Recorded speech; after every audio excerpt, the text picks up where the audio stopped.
This is going to be a really interesting section. We're going to talk about some of the programs that are going on. I'm really delighted to introduce today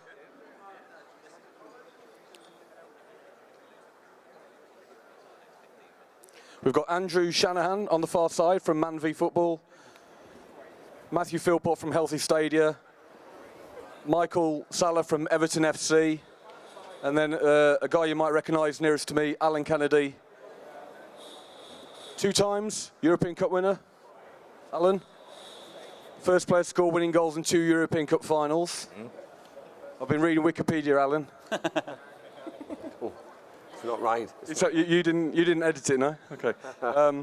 But more importantly, some of the work Alan is doing with the Liverpool Foundation, actually participating in the walking football session. So, very briefly, we'll start with Andrew on the far side. If you weren't here earlier on, Andrew, give us a quick overview of what Man Football does, Man v Fat Football, apologies. All right. And then, over to you, Andrew. I'm slightly disappointed that you didn't start with my playing career statistics, which is perhaps slightly less impressive. So I run Man v Fat Football, which is an organisation that runs across the country. We have 35 leagues across the country, and we are exclusively for overweight and obese men. We support men to lose weight through the leagues. They're 14-week, 6-a-side leagues, and through those leagues, we've helped players lose nearly 50 tonnes of weight since January last year. We are currently working with the FA and Sport England to roll out those leagues so that we can have leagues across the country, and we're extremely pleased to be here today amongst illustrious company. Thank you, Andrew. Matthew Philpott, please tell us about Healthy Stadia. Thanks, Simon. So I'm Matthew Philpott. I'm Executive Director of an NGO charity called Healthy Stadia. We're an associate partner for UEFA for their health portfolio, and we do work with governing bodies of sport such as UEFA, clubs and stadium management in terms of developing stadiums as health promoting hubs within communities. So we're involved in healthier match day environments, so that includes no smoking environments, healthier food options, active travel, so cycling and walking to and from stadiums. We're also involved in community health interventions and done quite a bit of work with Mike from Everton FC in terms of our men's health programme, which is Eurofit. We're going to be talking a bit more about that later on in the lab today. And we also do a certain amount of work around the health of stadium staff and workforces. So it's a holistic approach to promoting health from a club and stadium point of view. And we've just finished a nice piece of work at the Women's Euro this year on active travel. So perhaps I can talk a bit more about that as the presentation goes on. Thank you, Matthew. Michael from Everton. Yeah, Michael Salla, Everton in the Community. My role is the Director of Health and Sport at Everton in the Community. Everton in the Community is the official charity of Everton Football Club. We've been operating since 1988. Next year will be our 30th anniversary, and that'll be 3 years, three decades, of providing life-changing work, primarily to the local community. We operate across 4 primary delivery pillars, which include health and well-being, employment and education, youth engagement. And in terms of today's theme, the most pertinent area is our health and well-being programme, which covers 3 main areas, which includes long-term conditions, mental health conditions, and also conditions related to the ageing population. The big asset that we have is the brand of Everton Football Club, and also the Premier League. This has got a huge pull-on power attached to it, which helps us to engage and reach some of the most marginalised population groups within our communities. And what we also do is we try to position ourselves in as many communities as possible. So we deliver activities and projects from over 50 different sites across the region, and the aim of that, the purpose of that, is to position ourselves in the heart of as many communities as possible to help break down barriers. We also work very closely with Edghill University, who are our academic partners. We've worked with them for almost 5 years now, and the main purpose behind working with Edghill is to really help to demonstrate the impact that we have across our projects. Excellent, thank you, Michael. Now, Alan, I'm not going to ask you the same questions because you told me these guys are running these operations as big businesses now. That's not what you do, is it, Alan? You have helped support the programme, but you are involved with Walking Football. So could you just tell us a little bit how you got involved and what it's doing? I know you're part of the Red Neighbours programme, is that right? Yes, I am part of the Red Neighbours. I've always been working in the community at Liverpool and always wanted to do that. I got involved in the Walking Football a few months ago through their foundation. And I find it very difficult. Being a former player, to pass a ball and then not to run is strange to me. But I loved it. I loved the enjoyment. I loved everything about it. We've got other players involved. We've got lots of other teams from, and one team particularly came all the way down from Middlesbrough and played in the tournament. And it was great. It was great, and it was competitive. Let's put it that way, which was good for me. Being a former player, I still play football. In fact, you probably noticed I creaked in it at the moment. I played football last night in a five-a-side tournament in St Helens. So I was quite happy to do something like that. I'm very, very fit, as they say. I love being part of it, and hopefully there's more for the future. Thank you. So, thinking back to your playing career, Alan, there was nothing like this, was there? And this is a question to all of the guys, but to give you, Alan, why do you think the last couple of years this has kind of come about, this, the walking football phenomenon, but generally, more widely, the responsibility of football clubs to look after the health of their fans? And yeah, you can say that about the health of the football clubs. Sometimes ex-players, not in my case, but in other cases, they are neglected.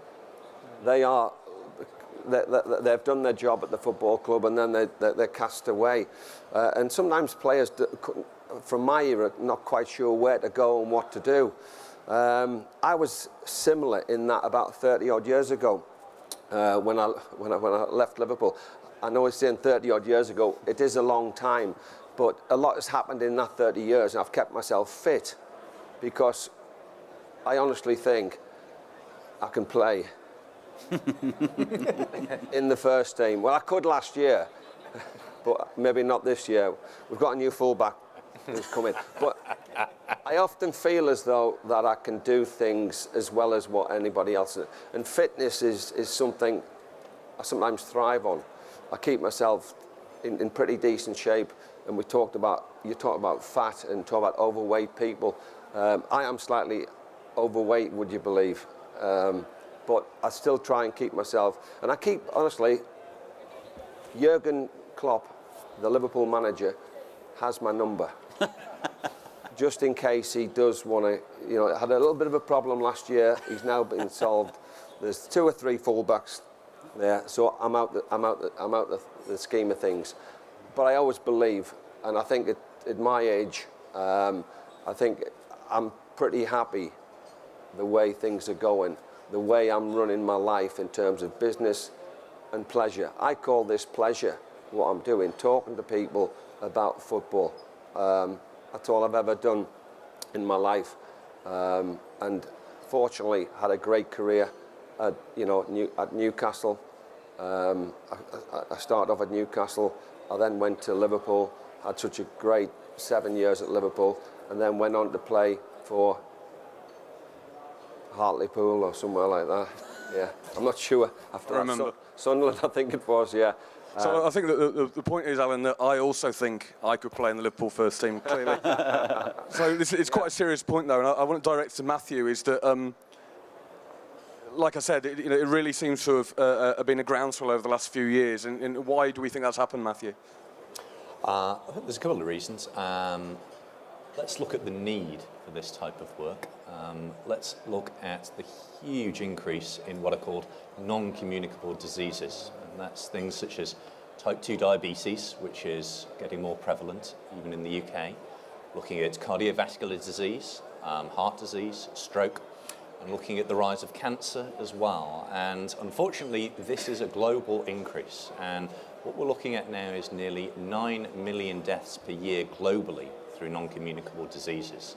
So there is a real need to do something about this. Football isn't going to be the panacea for this, no way. It's not a magic bullet, but we need to find solutions, and we need to find ways of using the power of football to engage certain groups. And I think obviously men and male football fans are a really good group whereby clubs can engage, educate, and in particular change their behaviours as well. So I think they're in a really kind of strong and privileged position actually to make a real impact on this NCD agenda. And I think we're starting to see clubs really being recognised by commissioning bodies as go-to organisations for certain health problems. So Michael, leading on to you, that's a great example of Everton being of what Matthew's talking about. Yeah, absolutely. The statistics are quite startling around the prevalence of NCDs, and one of the areas Matthew, in addition to what Matthew mentioned, mental health problems is a massive area which has emerged certainly over the previous 10 years. That's one of our main focus areas around supporting men in particular who are at risk of poor mental health but also suicide. So for men under the age of 45, suicide is the biggest killer. 1 in 4 men will experience a mental health condition each year. And that's only the conditions which are known and identified. There are a lot of people who are living with poor mental health who are unknown and not receiving the support that is available. So that's where, again, utilising the football as that vehicle to help engage men and help to form social groups, social bonding to take place, plays a massive role in helping to improve mental health and mental well-being. So we'll use this information to inform our delivery and work alongside academic institutions. We can then provide real, rigorous and robust evidence to show that the impact that it's having in terms of helping to improve mental well-being, helping to improve different areas of lifestyle behaviour. And the other area is around deprivation as well. So if we look at Liverpool as a local authority, it's the 4th most deprived local authority in the country. And with that deprivation comes a number of health challenges, similar to challenges that Matthew mentioned in terms of NCDs, mental health conditions. But that's where, again, is the huge area of need, and that's where football can play that part. And it can play the part in terms of just lifestyle behaviour, mental health, mental well-being. We've seen some research recently from Public Health England which showed that 41% of men aged between 40 and 60 only engage in 1 brisk walk for 10 minutes per month. You know, it's startling evidence to show and really kind of shout that there's a massive need for this type of work to take place. And I mean, this really should be headline news, isn't it? It is a massive crisis. And we talk about the pulling power of the badge. Alan talks about the club in the neighbourhood. Matthew and Michael are talking about these programmes. But there's obviously new initiatives coming up all the time. So Andrew, you know, what you're doing, if you'd like to talk us a little bit through about reflecting on what Michael said, but, you know, the growth of Man v Fat Football, I've done it again, I apologise. Right. Man v Fat Football, addressing a very specific, huge need. Yeah, and I think it's really interesting what the panel have just been saying, and I think that it really struck me actually that kind of when your playing career ended, actually obesity wasn't really an issue at all.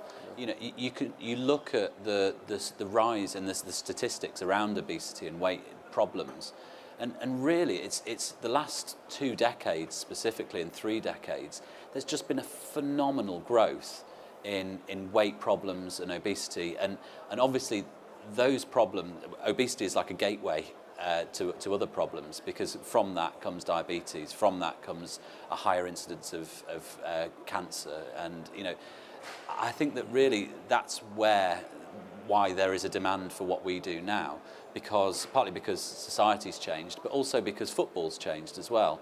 You know, football, I think, has always had that strong tradition. I think it was mentioned earlier about the fact that often football clubs grew out of churches and communities.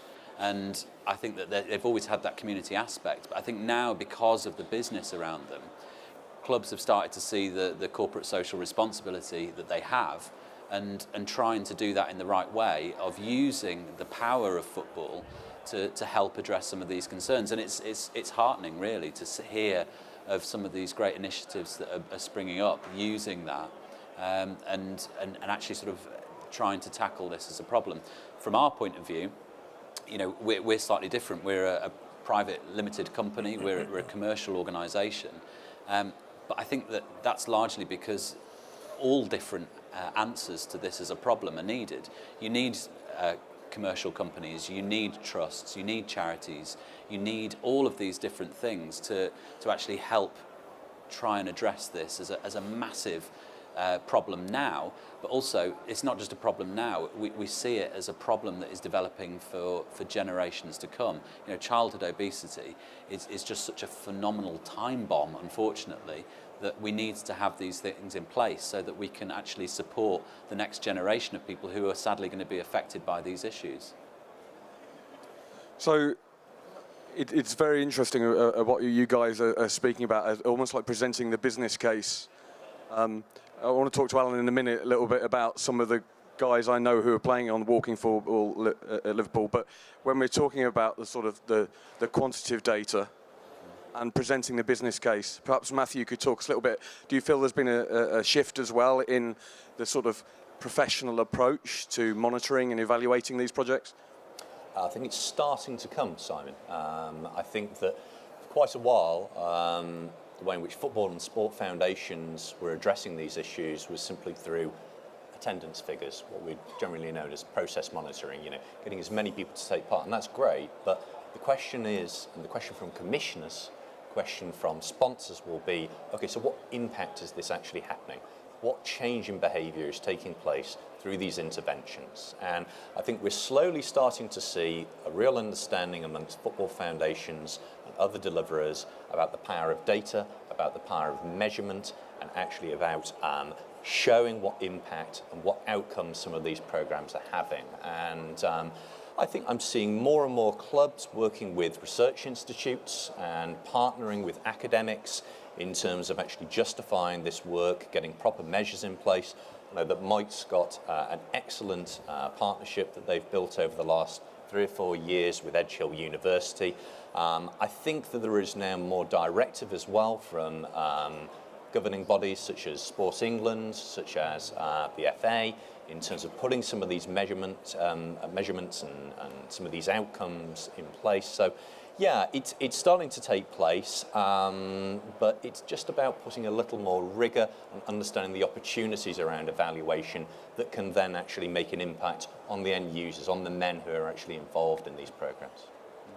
And will the being aware of the improvement in standards, what is the purpose of that? Obviously, it's to make the programmes more effective. Yep. But will it have the added bonus of more investment, especially in times of austerity? Yeah, no, I think this is the whole point. I mean, it's if you can actually genuinely show what impact, what behaviour change has taken place, if you can measure that, say, post-programme, if you can measure that further down the line in terms of a 12-month follow-up, a 3-year follow-up, showing that there is long-term behaviour change, that these programmes have made a real impact, that's when commissioners, so in the UK clinical commissioning groups, public health departments within local authorities, they now need to see this gold standard data, these proper evaluations of programmes for them to be able to invest. As you say, a time of austerity, this has to be gold standard robust research that is shown by clubs or actually for commercial sponsors to get involved in this work. So yeah, this is about showing impact, but it's also about showing cost effectiveness of programmes as well. Michael, would you like to add that from the club perspective?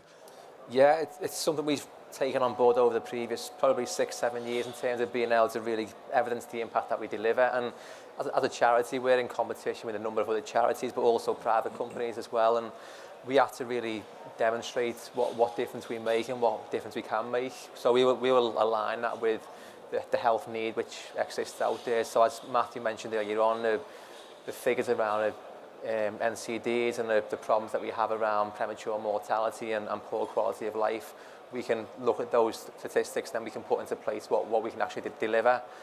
And then linking in with Edge Hill University, what we do now is we build PhD students into our project. So we'll assign a dedicated PhD researcher to a project who can then collect all the monitoring, analyse all that data, and then produce it into a nice report which we can present to funders and potential sponsorship opportunities as well. And that this has become, in a way, essential for ourselves. About 5 years back, we were probably seen as one of the few people that took that approach. Now it's seen as a norm, and it's now essential that we have that layer of support in place. And Alan, I know it would be great to hear some of the. Can you give me a couple of examples of the guys who are on the walking football programme? One of your colleagues mentioned who's an 82-year-old, and tell us about him. Yeah, he's one of the younger ones. Yeah, yeah. He came on the other way. We played football the other week, and I'm sorry, but I give him a rolligan. It happens. I'm sorry. I didn't know he was 82. I'm sorry, Bill, but I didn't know he was 82. And but he was doing like everybody else, just enjoying what he was doing. And you can't believe how much pleasure it gives me to be out there on a football pitch. It's something that you think, but I get penalised every 10 seconds because I run. I cheat a little bit, and he says, you can't do that, you've got to walk. How can you pass the ball and you've got to run? We always win. That's the key to it. We always win. I think it's great for me. And my colleague was on one occasion was Phil Neal, the most decorated Liverpool player ever in terms of what he's won, how he's achieved things.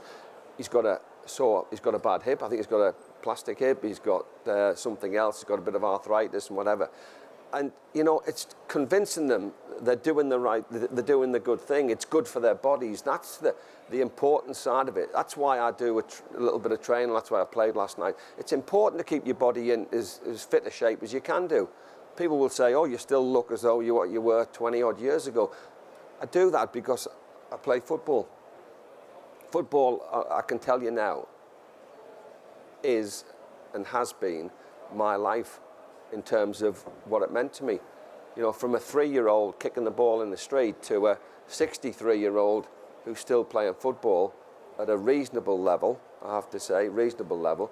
But it's a level I only got involved with a few months ago. And it's because of the foundation at Liverpool Football Club that I'm involved in it. And I want to be involved in it, can I say? And I think other players will look at me and maybe think, I'd like to do that as well. I think whether it's Everton or whether it's other clubs as well, whether it's any Midlands clubs as well, maybe not. Your days are over, are they?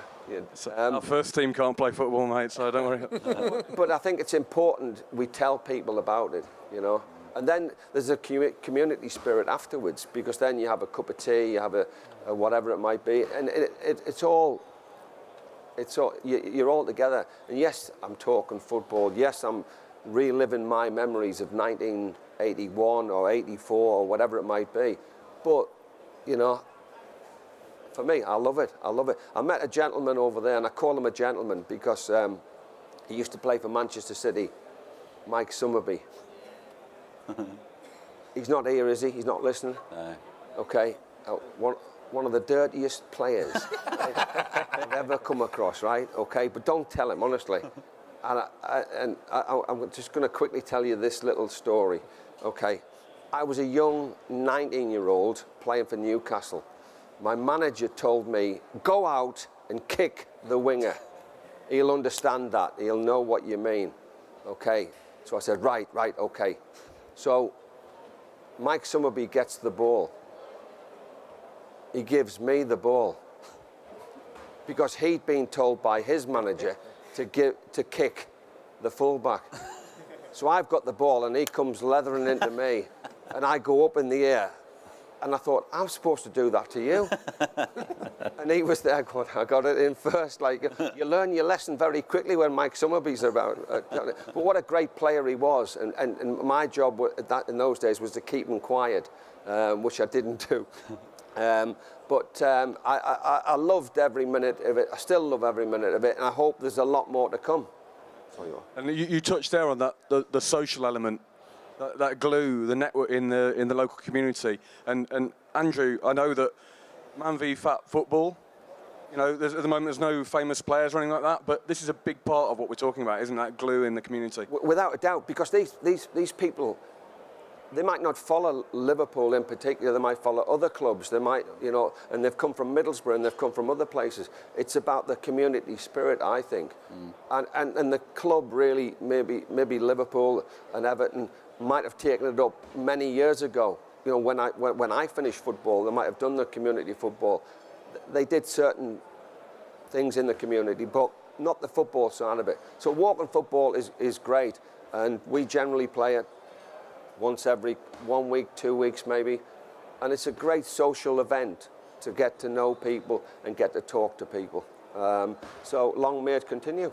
Excellent. So Andrew, yeah, with Man v Football, tell us about the social element without the stardust that Alan is talking about. Yeah, absolutely. I mean, we have players who've played previously at a very high level, and but it's not. Let's name some names, or we're not allowed to. It's all confidential. From our point, but I mean, it's a good point. There's no reason. Obesity and weight gain can happen to anyone. Even if you're a professional footballer, that can still, players still put on weight, and even professional players have had issues with weight before. But from a social point of view, I think it's a really valuable point, especially for obesity, because one of the key things that you see is the social isolation that comes along with weight gain. And often that's to do with the loss of confidence. And from a personal point of view, I can tell you that when I was obese, I stopped saying yes to invitations to go and play sports. And it was because I felt embarrassed. It's because I felt that, genuinely, when I was at my heaviest, I felt that I would have a heart attack and die if I went out and played sport. And that gradually snowballs in your life, and you end up with a situation where you haven't been out for a while, so therefore it becomes harder still to actually say, right, I'm going to go out.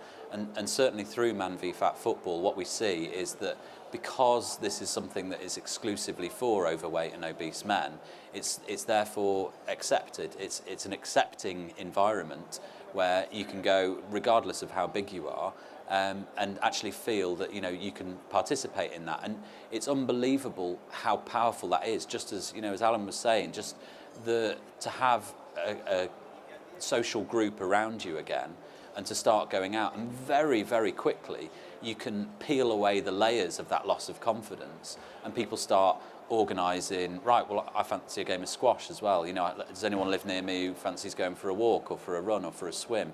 And I'm sure you see the same with walking football, where those friendships that a team engenders, when you're in a football team, you very quickly become close because you're relying on each other and you're having a laugh together, you're enjoying the wins, and also you're commiserating in the losses. And that engenders such a strong friendships, and that's an amazing power that football and sport as a whole has, and it's something that we're very, very keen and very happy to see happening. Yeah, it is the ultimate icebreaker, isn't it? Absolutely. Yeah. So Matthew, sort of one of the final questions is how far can we go with this? I know Healthy Stadia's been working with UEFA, and you got some things planned for the World Cup. Tell us a bit about the what can we achieve in sector, in how far can we go, the public health agenda? Wow, okay, that's a pretty big question, but I mean, I think ostensibly there is some absolutely fantastic work that's been going on, and just to kind of pick up on what Andrew said, I think that social space for men being given the right sort of confidence levels, the right sort of sociability. This is something we've really found with our Eurofit programme. We've got some representatives from both Manchester City and also from Everton, the men who've taken part in the programme today. Having that space for banter, having that space to take the mickey out of themselves. It's not Slimming World, it's not Weight Watchers. This is the right sort of environment for them to feel safe to talk about their weight and how they're struggling potentially to gain, to lose this weight, etc. But to go back to your question, how far can we go? I think a lot of the work that we do over and above the community and fan interventions is around making changes to stadiums and also to tournaments in terms of the policies that they adopt. So we try and work on health promoting policies. So for example, at the Euro last year, we helped UEFA implement their tobacco-free policy at their stadia. Within France, as in many, many countries across Europe, you can still smoke inside stadiums. I mean, it's anathema now to the UK in terms of being able to go into a stadium on a match day and light up. In fact, around about 70% of stadia in Europe, you can still smoke. So we work very hard with UEFA in terms of implementing a complete tobacco ban in the stadiums. in disregard to the French law. We can do more work around positive, fresh, healthier food options at Stadia as well. I think that's something we're just starting to slowly see creep into stadiums in the UK. It's something that's been quite alive in Scandinavian countries for a while. And I think a real big one is around active travel. We've been talking a lot about physical inactivity during the last half hour. There's a lot that clubs can do around convincing people or trying to promote walking and cycling to stadiums as a viable form of transport. This is something which is very much alive in some of the lowland countries, such as Belgium. We have a member of our network who regularly has 2,000 fans cycling to their stadium for match day. That's over 10% of their total capacity. We've just run a programme at the Euro now, which has been through an active travel app incentivising people to walk and cycle, and we've had many thousands of kilometres by fans that have used the app and has been tracked by the app in terms of walking and cycling. It's going to take a while in the UK. A lot of this work is very hard to do because it's working with stadium management, with commercial entities. It isn't just the domain of foundations, but what we're trying to push is a more holistic, integrated uptake of health as a subject that clubs and stadiums can really run with, as opposed to just having foundations that do health and stadiums and clubs that just do their operations side. And in fact, Everton's a really good example of that holistic approach to a health-promoting stadium. Michael, do you want to respond to that? Again, in terms of Everton and the community, we see ourselves as playing a key role locally. So within the area of Merseyside, we reach around 20,000 people each year, and those are 20,000 people with some of the greatest health needs within the region. Some people with multiple and complex health needs. And then, as I mentioned before, we'll monitor their behaviour change, we'll monitor their improvements in lifestyle behaviour in terms of gaining employment and becoming more independent, improving their mental well-being. And we can evidence this and document this over the course of their journey with ourselves. And what we've also been able to do is carry out a couple of social return on investment exercises whereby we've analysed that change, and we've seen that for every £1 that we invest in our programmes, we can generate over £3.20 in return in terms of social value. And then also further afield, we've delivered some interventions globally as well, particularly in some of the countries in Africa. So Nigeria, for example, we've worked in one small village there called Gashaka Village. It has a population of only 400 people. The life expectancy was around 45 years of age. We went over there, delivered an intervention, and despite the population only being 400 people, because of the pull and power of Everton Football Club and the Premier League, over 1,000 people turned up. Some people walk for 3 to 4 hours just to attend this Everton in the Community, Everton Football Club event. And on the day, we were able to administer a vaccination programme, distribute mosquito nets, help to improve health literacy. And they're small interventions which can have a massive impact upon the life expectancy and the quality of life within those areas. So certainly within the local area, we have a massive impact, and then also further afield, we can also deliver a significant impact as well. It's really remarkable to hear the impact that you're having so far from home, as well as unfortunately that's all we've got time for, but I just do want to give the last word to Alan. You mentioned before football's your life. It seems to me that there's a real joy that you're not just that you're playing football, but you're doing something that has such a tangible return and is so productive for the community and the club that gave you a career and the people that supported that club, Alan. Yeah, I have a purpose in life. Some people vegetate, some people just think, well, okay, I've finished football, finished my job, I'm quite happy to sit around doing nothing. I'm not that type of person. As people will testify, I like to get out, like to do things. I'm busy today, I'm busy tonight, doing various other things, working on a local radio. Can't say a local in Manchester, can I? It's in Liverpool. But I do like doing things. I think if you don't do things, just a quick point, and for those people who can't remember, in 1981, I played in the European Cup final. And I was standing there after 80 minutes of the game. I'm standing there and I'm thinking to myself, got to do something. So I made a run, and would you believe it, the ball came to me. I chested the ball down, beat a player, and crashed it into the back of the net. Now, if I hadn't have done that, I wouldn't have been the match winner on that particular occasion. It's something people should do. Everybody should know about what we're trying to do, particularly in the community as well. I think, you know, okay, the vast area of Liverpool is governed by Everton and Liverpool, and there's Tranmere Rovers on the far side as well. But there's other clubs as well who I think should be doing a little bit more. We look at this and we think to ourselves, he's on £100,000 a week, is he, on whatever, like, and you think to yourself, what did I get? 40 quid a week. You know? And some people say that was too much as well. I didn't. Don't quote me on that 40 quid. I think I missed a note out there somewhere. But it wasn't about, it was about, I loved the game. These guys love their jobs, love what they're doing, and hopefully if we can tell a lot more people, we can get a lot more people being fit and active and going out there and thinking, I like that, yeah.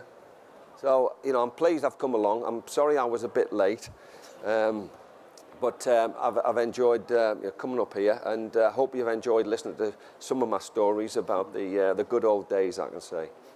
It's been an absolute privilege. Thank you very much. So, ladies and gentlemen, if you can give a round of applause to Alan Kennedy, Andrew Shanahan, Michael Salla and Matthew Philpott. Thank you, guys.